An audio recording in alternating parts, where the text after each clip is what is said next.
मराठवाड्याच्या फुलंब्री तालुक्यातील वडोद बाजार येथील पोलीस ठाणे हद्दीत छत्रपती संभाजीनगर ते जळगाव जाणाऱ्या राष्ट्रीय महामार्गावर पाथरी नाका आणि फरशी पुलात कामे सुरू असल्यामुळे वाहनांची गती कमी होताच वाहनांना अडून त्यांच्याकडून मनमानी पद्धतीने पैशांची वसुली करणाऱ्या तृतीयपंथीयांनी हौदोस घातला असून याकडे राज्य रस्ता सुरक्षा पोलीस आणि स्थानिक पोलीस यांची सोयीस्करपणे डोळेझाक होत असल्यामुळे सर्वसामान्यांची मात्र आर्थिक लुटीसह अश्लील भाषेमुळे कुचंबणा होत आहे।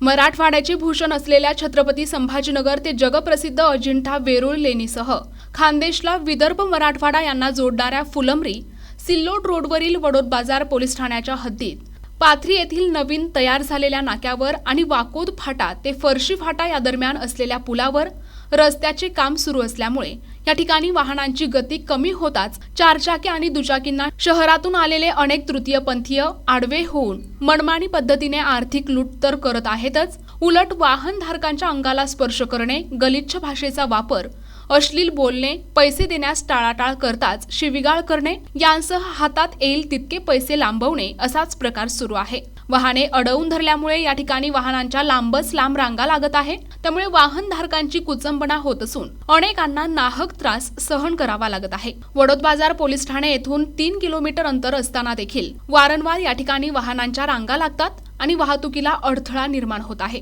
तर रुग्णांना यामुळे त्रास किंवा जीवितहानी करणारा ठरत आहे। यासाठी संबंधित विभागाने या तृतीयपंथीयांचा ताबडतोब बंदोबस्त करावा अशी मागणी सर्वसामान्य नागरिकांकडून होत आहे। प्रतिनिधी दादासाहेब काळे, NTV न्यूज मराठी, फुलंब्री, छत्रपती संभाजीनगर।